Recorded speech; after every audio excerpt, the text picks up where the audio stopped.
We will call the July 26th meeting of the Caroline County Board of Supervisors to order. Our first order of business will be the invocation. I've asked Mr. Underwood if he would deliver the invocation for us. Mr. Underwood? My pleasure. Can we all stand, please?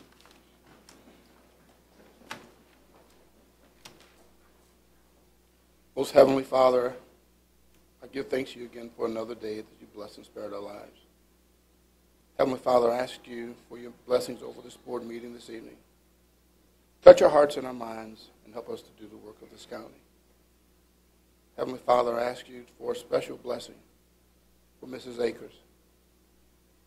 Guide her, give her strength, oh Heavenly Father, watch over and protect her. Use your healing power. Oh, Heavenly Father, we know that we're not perfect, and we ask for your blessing. We ask this and all blessings in your name. Amen. Amen.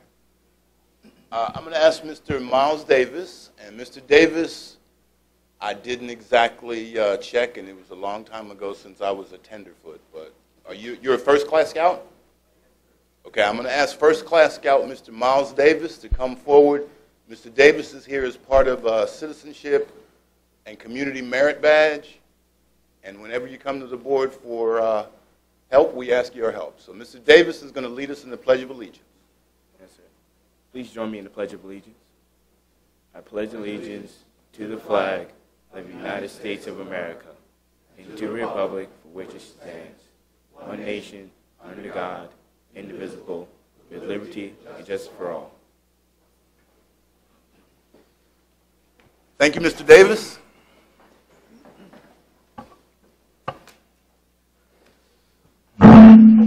Excuse me. And I don't know about you, Mr. Timothy Davis, but that sure makes me proud to see a young man here in front of the board and doing community service. So, Mr. Parton, at this point, do we have any amendments to our agenda this time? Mr. Chairman and members of the board, the only amendment to the agenda that we would ask is that we remove consent agenda item 3I, the award of the courthouse painting project bids. We'd like to do a little bit more follow-up on that and bring it back for the next board meeting. All righty, any objections to that? If none, we will consider the agenda modified. Opening board comments. Mr. Underwood. No, sir, not at this time. Mr. Popowitz. Yes, sir, I had a couple. First one pertains to the public hearing we're having tonight with Black Marsh Farm. In the paper, because I was out of town, I had Mr. Parton talk to the paper on my behalf.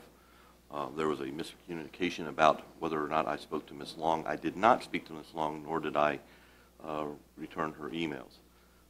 There was some reasoning for that in my mind with litigation that had happened earlier. I did not feel that it was prudent for me to speak to her about that item, and I just wanted to clear that up before we got into the public hearing.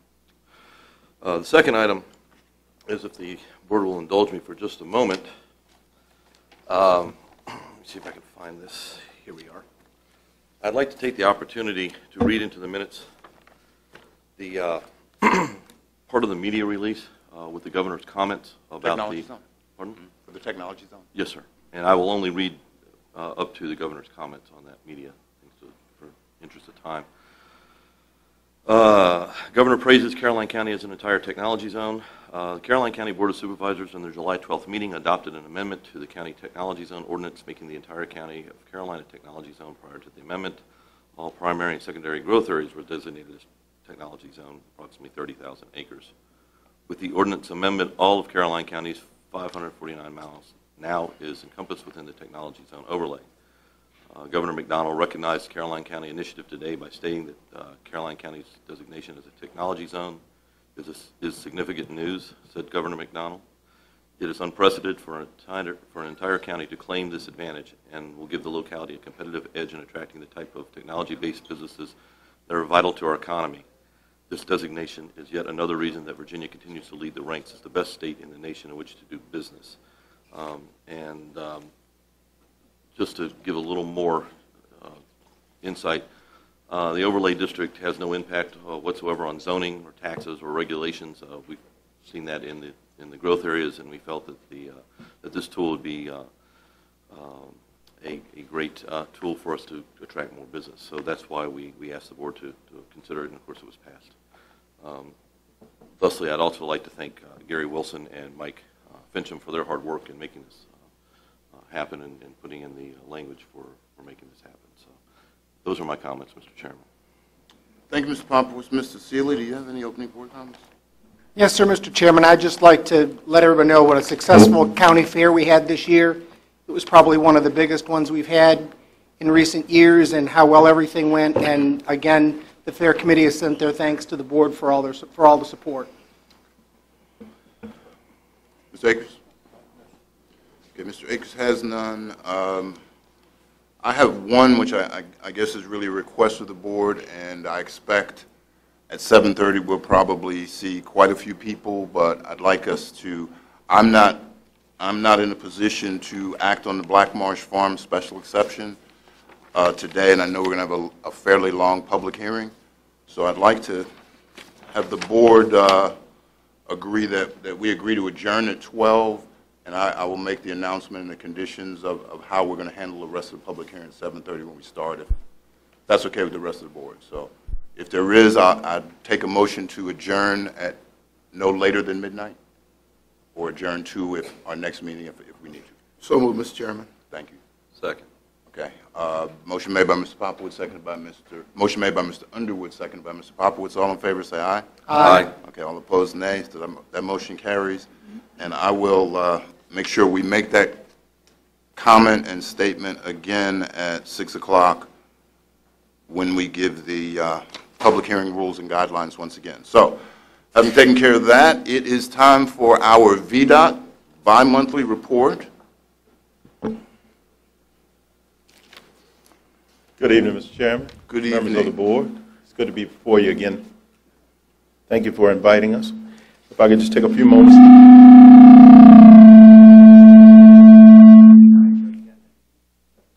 Sorry about that. Well, Mr. White, that hasn't happened, so you can't.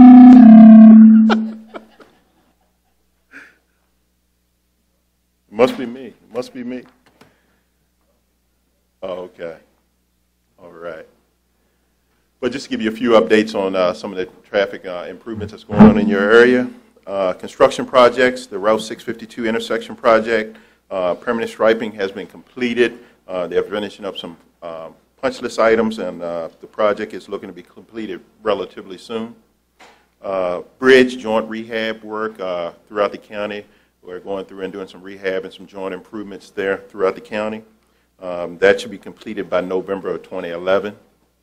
Route 207, westbound bridge over the Mattamanai. The project is to rehab the piers and abutments, and that's going to be underway, and it's looking to be completed by September 2011. I-95 bridges over the CSX. This is a project to rehab superstructures and replace bearing underway. It's underway. Construction is under progress. There will be some shoulder closures while they're doing that work, and it's looking to be completed by January 2012. Preliminary engineering, the Route 639 Lady Smith Road project. That project is currently in the right-of-way phase. They're under design during preliminary engineering, so we should see that move forward shortly. We got some bridge projects that's in the right-of-way phase for Route 644, Route 600, and then Route 207. As far as maintenance projects, Mr. Popowitz, we've talked about the CSX crossing on numerous occasions. I'm happy to inform you that the agreement has been signed for the concrete replacements, and that should be starting construction next week, Monday. We will place message boards up in both directions on Route 2 and Route 1. I think we've notified the county already, and you all will make appropriate notifications on your website, and then there will be notification in the newspapers, and hopefully that project will be done in that week's time, if not sooner. So CSX is on board, and they're manned up and ready to go. So I'm glad to report that, give you an update on that. Thank you. As far as maintenance activities in the county, there's some bridge cleaning going on. Also shoulder maintenance on several of the secondary roads, as well as drainage improvements. We're also doing countywide mowing throughout the county. May not have gotten to certain roads, but we're on the way, so hopefully you can be patient. We'll be getting to those areas soon. We're doing some patching work county-wide. You may have noticed quite a bit of paving going on in the county, so we're trying to get those projects completed, and that's going well. And then we're going to be doing some gravel road maintenance, just some maintenance as far as putting down more stone, things of that nature to make it a little bit safer. As far as that, that's my report for you all. If you all have any questions, I'll be more than happy to try to answer. If not, we can get back to you. Thank you, Mr. White. Thank you. Mr. Underwood, questions? No question. I just want to say to Mr. White, thank you. I think you're doing an outstanding job. Thank you. I appreciate the timeliness of projects being completed, and certainly we appreciate it. Thank you. Ms. Pappas? Yes, more of a comment. Thank you, thank you, thank you, and my constituency, thank you for 606, and we appreciate it. CSX does have the materials on site, and it looks like they probably should start on time. And again, I know that's been a contentious process here, but we certainly do appreciate you sticking with it. No problem. Glad we could help. Mr. Sealy? Mr. White, we talked earlier, and I'll just leave it at that the Route 2 issue that I've given to you, and we'll just wait and see what you can do with that. Sir, we will definitely look into it, and I'll get that into traffic engineering. We'll see what we can do. Okay, thank you. Sir. You want to tell us a little bit more so we all know? Oh, a speed limit sign, moving it back about 0.2 of a mile. The 25 speed limit? No, the 45. Okay. They had a bus breakdown and a car accident at the bottom, and people didn't know it was there, and it almost got worse. And if the speed limit sign were back so that you would slow down before you started down that hill by the row of brick houses, it probably would help. Okay. That's a good point. Thank you. Mr. Akers? Mr. Akers has none? Thank you, Mr. Okay. Mr. White? Yes, sir.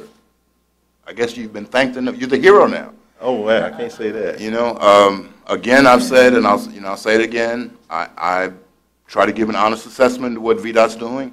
Sometimes it hasn't been good, but the past year, it's been really good. Thank you. We've got a lot of asphalt. I actually experienced the asphalt being laid on Route 2 last week, but I understand you go through a little pain to get a lot of gain. So it's been great. There's a couple of things I want to ask you about. Is we've completed the project in Carmel Church, the 652 project. We put the white lines out there, so it's all done basically. Just about, yes. Is there anything VDOT can do to help us with the signage? Okay. In what way? Because the signage is all VDOT responsibility. So as you're going, I guess it would be west on 207 towards Carmel Church. Okay. We probably need a directional sign.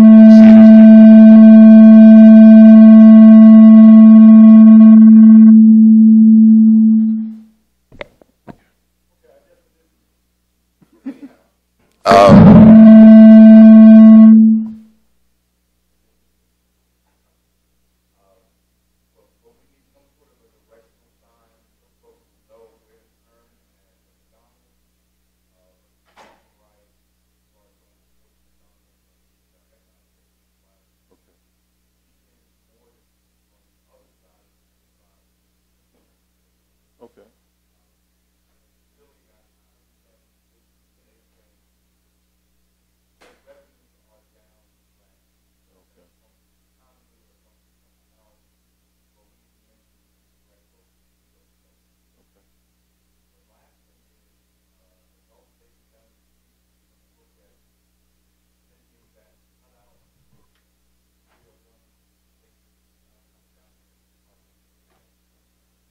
Okay.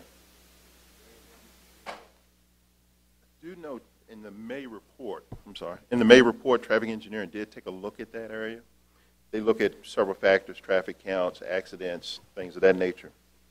And in that report, they looked at the distance, and what they recommended at this time, they recommended no changes.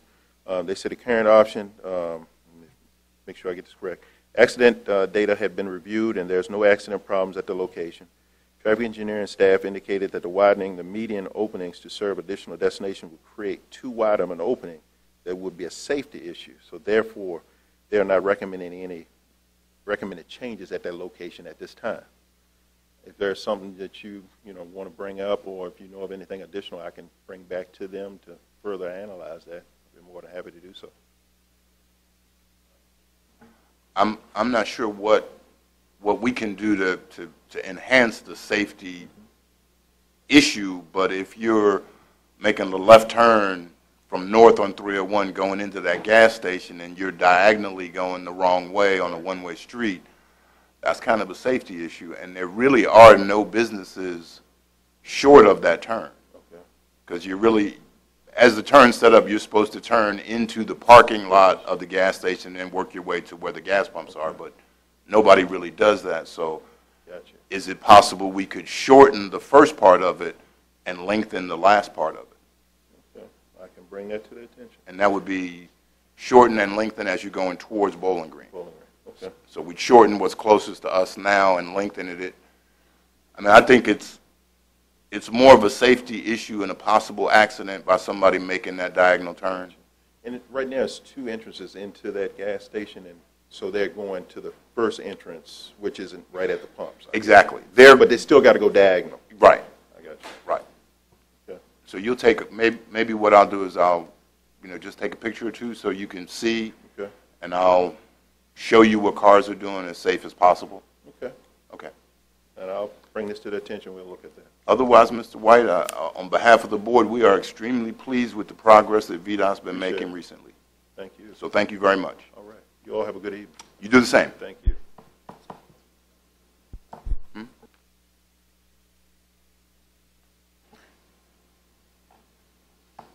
Moving right along, appointments, Mr. Seeley, I believe, do you have a Bowling Green recreational appointment? I do not have an answer back, so I'm still on hold. Okay, we also have an at-large member that we need to make, and a student representative and a school representative. Mr. Parton, I think you were going to contact the schools. Did they give us anybody? Not yet, Mr. Chairman. We're still working on that. I think we'll have something back for the August 9th meeting. Okay. Is there an at-large member that anyone from the board had discovered or was concerned with? Okay. If not, we'll bring this back one more time for the at-large meeting. Mr. Seeley, we'll try to do this. We only have one meeting in August, so I think we're going to try to do that. All righty. Moving right along to the consent agenda. Before we do the consent agenda, as folks are coming into the auditorium, Mrs. Carter, would you just wave your hand? Okay, that's Mrs. Carter in the back. She has a sign-up sheet for the public hearings that we're going to have this evening. So if you have not signed up for the sign-in sheet, please do so. We expect a lot more people to be here before 7:30, but if you would like to speak, Mrs. Carter has the list, and I hope no one objects, but there's an 88-year-old young lady that would like to speak first, and I'm going to let her speak first wherever she is on the list. So, but if you haven't signed the list, feel free to sign the list. Okay, consent agenda. Board members like to move anything from the consent agenda or adopt as is? As presented, agenda item I has been removed. I would like to remove agenda item E. E? E.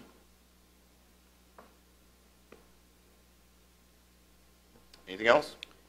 Motion to approve without E? Mr. Oh. Chairman, I would like to remove item number D to discuss. Item D. Okay, we have A through C, F through H. Any questions or issues with those? Make a motion to approve A, B, C, F, H, and G. Second. Motion made by Mr. Akers, seconded by Mr. Popowitz. All in favor say aye. Aye. All opposed? That motion carries unanimously. Okay, in order, item D is a request from the Sheriff's Office to reclassify the administrative assistant position in his office from grade 15 to grade 18 due to increased responsibilities. Mr. Akers, this was yours. Right, Mr. Chairman, I guess my concern about this particular reclassification is the fact that we only 26 days into the new budget year. Mr. Pardon, was this requested during the budget process? I don't believe so, Mr. Chairman, but Major Mosier could probably answer that better than me. I was not involved in that discussion, so I can't say for sure. Good morning, Mr. Chairman, members of the board. Morning, Major Mosier, or afternoon. Well, it is afternoon. It is one of those Evening, days, isn't but it? I understand. Yeah. What was the question, sir? On the reclassification request, was this presented to the county administrator during the budget process? Was it requested of the county to look at this reclassification during the budget process? We're only 26 days into the new budget. Right. Budget year, and I'm just concerned that now we're coming back 26 days after we started a new budget and saying, hey, we need to reclassify someone because of the duties. However, when I read the response as to what the duties were, I really didn't see where it was something that happened in the last 26 days. It appears that over years that this has been building up. So why are we waiting until after the budget has been approved and then come back and ask for reclassification? Okay, the reason being is because the position that was actually funded through this budget year is actually a subordinate of the supervisor that's asked to be reclassified. There's no additional funds that's going to be utilized for the reclassification. It's just that the individual, the planning position that was authorized through the budget would actually be over and above his supervisor, which would not be appropriate for his salary to be over the supervisor's. So the reduction of his salary would be given to the supervisor to make the supervisor over and above the individual that works for her. So that's where the reclassification comes from. So are you saying that you plan to take away from the planning position and add it to the supervisor's position? Yes, sir. Because what I'm saying, that's where the reclassification comes from, because there's no it more. won't be any. I understand it will not be any more funds this year, but my concern is a reclassification is not a one-time deal. It is Right. an ongoing expense. Now, I understand, but it doesn't say in here that you are reducing the salary of the planner. Right. and we can actually give you those statistics and those numbers so Okay. that you have a better understanding. I apologize for that, but that's the scenario, is that the planning position was actually scheduled to be a little bit higher than it should have been, and it should not have been that high of a salary Okay. to be over and above the supervisor of that position. My question is it something that we could wait, Mr. Chairman, until the 9th meeting to approve and let us get all those numbers Yes, sir. as to what we're looking at? We had a good year end. Last year was good for the county, and Right. and I don't want to start Right. picking away at all those I funds that agree. we have left. We're not asking for additional funds, just the I understand you're shuffle the funds this year, around.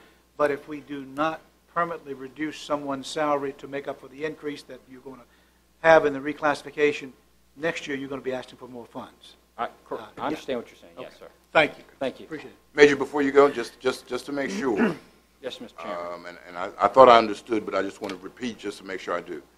You have a planning position currently That's correct. that is filled, That's correct. and you're going to reduce that filled position's salary That's correct.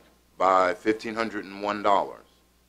And So- then you're going to apply that $1,501 to the administrative assistant's position. Yes, sir. So that's where the money washes. Yes, sir. We don't know that it's All going to be 1,501. Well, that's- What it says is the fact it At has to be least. a minimum of 1,501. Right. I don't know what the difference is going to Okay. be. Right. I just would like to see some of I'll those give you numbers. I'd like you to numbers, get yes, that. sir. Yeah, I'm just trying to repeat just to make sure we understand what you're going to bring back to us next go Absolutely. round. Yes, sir. And don't tell me the answer to this now, but I'm sure you've talked to that planning person about their salary being reduced, right? Yes, we've taken care of all those issues. Okay. If you could bring back the exact number of dollars that you're going to reduce that position and move it over to another position, we can go from there. Yes, Mr. sir. Akers is right to a degree in that when we look at raises by percentage, since you've already got that person in at a higher number, it'll mean more in the next budget year. Yes, sir. So we just want to make sure we're all clear on that, and you can bring those back. We'd be happy to address it then. I agree. Thank you. Thank you very much. Mr. Seeley, you have agenda item E. Mr. Chairman, and I guess this is a budgetary kind of issue also. In the past, we have agreed that we would determine where the payback for the state for the refund that we had to give the state financially was going to come from. And now, according to VACO, what they're recommending is let the state tell us what they want to cut. And in all our discussions, I think we decided that the way to control where the money was coming from was for us to make those cuts and to write that check. And I don't know that I agree with just letting the state come in and tell us where they're going to make those cuts for the $143,000 payback that we have to do. And I guess I'm concerned, and our budget is done. We decided how we were going to make those cuts, and now we're going to change that process. Well, I think philosophically, from the original email from VACO, which should be part of your packet, was that VACO was recommending that we give the money back and let the state do the work to figure out where it came from. That's correct. So the reality is we have to give money back to the state. You know, that's the bad part. What VACO is saying is if we have to give money back to the state, let the state use their resources to figure out where the money came from rather than us using our own resources to figure out where the money came from, which is really Mrs. Hatcher. But since we've already done that to some degree. Right. The state has also given us a list of the actual line items that typically that would be broken down. Because we've opted in the past to do just a lump sum check, we show it as a single line item in our budget. But there is a list of all the programs and lines that they cut to make up that number. Right. My vote is to do whatever's easiest for the county and just leave it at that. If the state has to figure it out, maybe they won't want the money next go round. But I doubt that'll happen. But I thought I saw in the original email something about CSA, where we could make changes to the Comprehensive Services Act, or was that a different one? I thought we couldn't make changes. We can't make changes to that one. Right. Okay, I've gotten something that said we could actually fund it differently or not fund everything. So, all right, I'll research that one It says myself. now localities can cut CSA. Right. In the past, we could not. I'm sorry. That's me. It's just mine.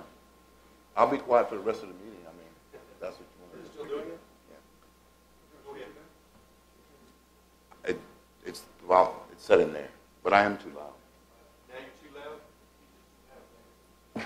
I've heard that at home quite a bit, but that's another story. So we're gonna. I mean, if it's you just wanted an understanding. Right, because we went through the budget process mindful of taking that money out Right. in a lump sum, and we were going to send it. And I just didn't see changing that process this year since we're already done with the budget process. The only advantage to it is that there are two line items on there that we are having to pay for, but we don't actually see that money to start with. So I've had to make changes on one, and the other one we don't ever recoup it. One's the library, because we make a contribution to the library. Part of the funding cut is the library funding, which goes directly to the library from the state. This way I have to reduce their budget for that. So it'd be just as easy if it went directly to them, so our budget stays intact. The other one has to do with one of the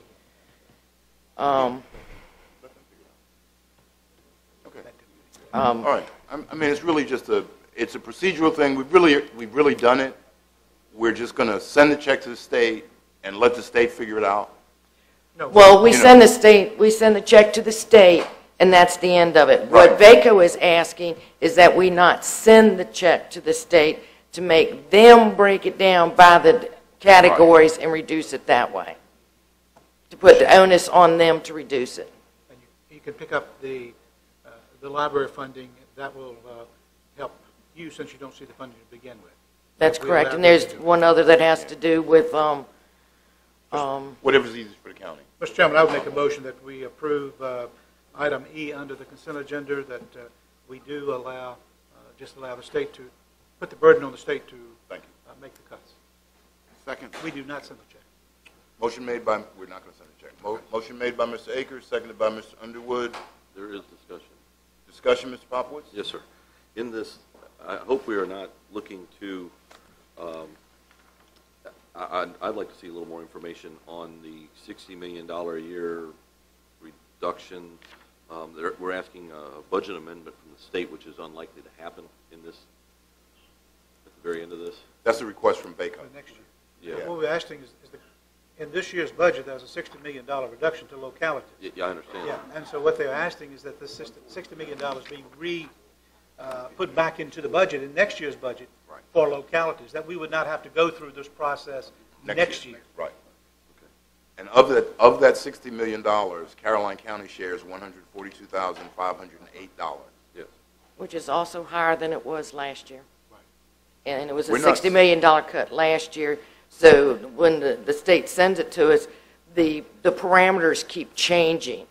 So that if it was $60 million for each year, $60 million, $60 million, our share should be the same for both years. It's not. So instead of us just giving them the check, saying, okay, this is our share, make them figure it out a little bit better than what they've done. That's my thing. Okay, okay. I was misunderstanding. What I thought we would have to go back to the General Assembly this year, and I don't want to do that. No, and the odds of getting relief wouldn't I happen. will. Okay. I'm done with my discussion. No more discussion. Motion is in order. All in favor, say aye. Aye. All opposed, nay. Motion carries unanimously. Board members, for general information, in addition to that, Mr. Parton is going to follow up on the CSA relief, or the statement that says we didn't have to take care of CSA as we did before. And the county spends, Mrs. Hatcher, $1.2 million on Comprehensive Services Act, ballpark? Oh, 1.5, Mr. Parton says. So we spend $1.5 million per year. That's total budget, Mr. Chairman, and roughly 33% of that is county funding. So we spend $500,000 of county funds for Comprehensive Services Act, which is really a state mandate that has no funding with it, which was the point I wanted to make. So Mr. Parton's going to come back and give us more information. We have actually concluded the 6 to 7:30 portion of the agenda. Mr. Fincham, can you help me out? Can you, well, that's not yours. 7 is yours? Okay, let's do 7. Consideration of an emergency ordinance granting authority to approve a request for surface water discharge permit. Agenda item number 7, gentlemen. Mr. Chairman, members of the board, at your July 12th meeting, we first introduced the subject of failing on-site sewage disposal systems in Caroline Village for your consideration. And you have the support materials that were provided to the board as part of your handout. Working with the county attorney, we have prepared a suggested or a draft emergency ordinance for your review, which we have attempted to address all of the relevant health department, county, and DEQ issues related to the issuance of a surface discharge permit, which our ordinance currently does not allow. We had a fairly extensive discussion at the last meeting related to the pros and cons of surface discharge permits, and we have reviewed all the applicable regulations. We have reviewed regulations from other localities, and in preparing this suggested ordinance for your consideration. If the board were to adopt an emergency ordinance, then within 60 days we would have to have a public hearing on this or a similar ordinance to codify those regulations as part of the county code, or the emergency ordinance would become void at that time if the board does not follow through and adopt a permanent ordinance. There are issues related, there are other issues such as public notice, public hearings, etc., which are not included in the draft emergency ordinance, but which the board may want to consider if you go forward with adopting a permanent ordinance in the future. Surveying some of the other localities, the language in part was modeled after King George County and Fauquier County, which have similar ordinances. Spotsylvania and Stafford, we could not find where they have any ordinances that govern surface discharge permits. And we continue to look at other localities in preparation of a permanent ordinance if the board directs us to proceed that way. And with that, I'll answer any questions that the board may have. Mr. Fincham, first of all, what is your recommendation?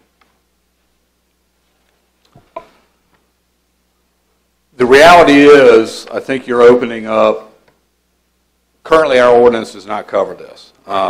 Once you adopt this, and if you adopt a permanent ordinance to this effect, you are allowing an alternative means of sewage disposal that currently the board does not contemplate. So under that scenario, there may be future properties in a similar situation that the board might be hard-pressed to deny. And we discussed at the last meeting, you have lots in lake communities, Caroline Pines, other subdivisions that for repair, this might very well be applicable. On the other hand, if a property becomes uninhabitable and has to be condemned, then you have a property maintenance issue related to a condemned structure that does not have an approved means of sewage disposal. So you're somewhat in a catch-22 situation. Well, I think, and that's what I wanted. This was on my desk. I didn't get a chance to read it before just now. But the differentiator, or what makes the situation we're addressing unique, is there were houses, in this case 2 houses, that for whatever reason their septic system failed. And those 2 houses were occupied.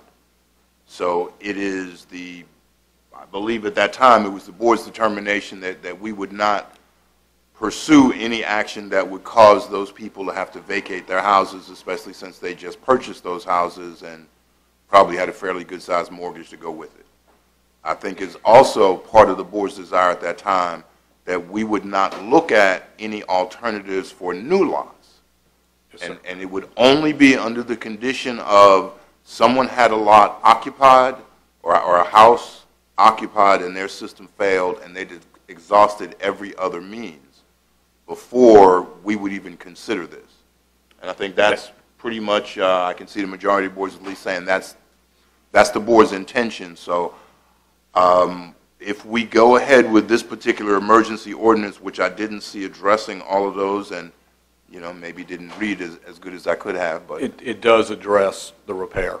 Okay. That all other means of on-site sewage disposal have to have been resolved. There are no other options. Okay, which is, that's item 1 or 2? Item 1. Okay. Second sentence, only as a replacement system of last resort when all other on-site sewage disposal options have been exhausted. Okay. All right. So this would address what we're concerned with right now. And as you said, in 60 days we have to come back with a public hearing and adopt a formal ordinance that would take place for this. So is that what the board would like to do now? Mr. Chairman. Yes, sir. Mr. Akers, you have a question? Mr. Underwood has one for me. He's yielding to you. Okay. The only thing I would ask is the fact that we really look at any other alternative. And what I'm saying is, I know Eldon James certainly was involved in the Dawn alternative system in Reedy or in the Dawn area. I just would like to see us make sure that there's no other alternative in working with the environmental group, the state environmental and agency, DEQ, and everybody else, because I am concerned about once we start this process, then we've opened a can of worms that we'll never be able to close. because Lake Caroline is certainly an issue. Lake Landor, they have, on one side they have sewer, the other side they don't have sewer. So that's certainly going to be an issue possibly at some point in time. Yes, sir. And I don't think anyone's going to want putting raw sewage into the lake of either of those developments. And so we really need to work to try to find some other alternative, if there's one possibly out there. Yes, sir. So before we go with this, I would like to make sure we've exhausted every avenue that's out there for us to look at. Well, this, Yes, sir. this would take care of the immediate need of the ones we're addressing now. And theirs is a river disposal. Procedurally, Mr. Fincham, if I told the folks whose sewer system failed, and I said, well, the county said you could do this based on their emergency ordinance, in 60 days, if we do not adopt a new ordinance, we have to go back to those same folks and say, sorry, guys, but you got to move now? You've got Pump and Haul. I think that, we've issued permits for Pump and Haul. That's what they're several- doing now. Yeah. I mean, that's what they're and doing I now. think that is something we could possibly But I do. just want to until make sure we if get an that's, I mean, that's the procedure, that's what would happen. Because they'd have to leave now because there'd be no ordinance in effect that would allow them to dump into that stream. And the stream is, and that's, again, why I said we have to have key differentiators. Stream's a lot different than the lake. Other systems like the one we've got in Dawn didn't work in that particular case for whatever reason. So there wasn't enough land or something to that effect. So in those cases, I mean, we can go ahead and do this one now, knowing those folks could move ahead, but in 60 days, it basically gives them another window to look for other alternatives. And that's kind of what we're looking at. In response to Mr. Akers' questions, Mr. Whiteman's going to inspect it, so he knows. I believe the only pump and haul permits that have been issued under the auspices of the board's permit have been for commercial structures. It has, Mr. Washington. Yes. I don't believe we've issued any for residential use. But what I'm saying is, does it preclude us from doing that? We can check with the health department. Okay. All right. You going to move ahead? Yeah. Mr. Popowitz, I think it was originally in your district. We'll give you that courtesy. Yes, it is in my district, and I just want to say that I know that Mr. Thompson has exhausted every means available to him at this point, and this is really necessary so we can move forward to help these folks out. So with that, I'd like to make a motion that we accept the emergency ordinance to provide alternative discharge sewage system. Second. Motion made by Mr. Popowitz, seconded by Mr. I Underwood. still have one comment. Would you like discussion, or is it? Discussion. Mr. Discussion, Chairman. Mr. Seeley. And I guess my only concern is there any other legal alternative for those folks? Because we're dumping into a creek, whatever it is, and it's flowing someplace else to be dealt with. And I don't know that we should be able to impinge on other localities with this. But is there any other legal recourse for those homeowners? At this point in time, it's basically a civil matter between the homeowner and perhaps the AOSE, although the state has relieved, I believe, AOSEs from certain liability. It basically becomes a property maintenance issue for the county. Once a drain field has failed, if there's no other alternative, through legislation that has been approved over the years, it has reduced the liability of the contractors and the engineers related to these systems.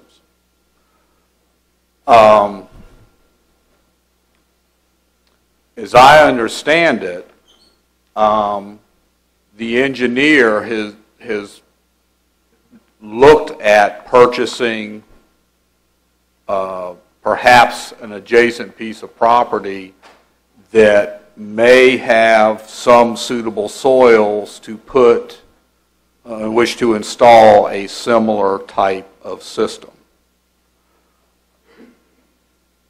How long will that system last? Obviously, this one only lasted a year. I don't know the soil conditions. But the health department regulations, as I understand it, do not require them to look at an abutting piece of property. It simply looks at the soils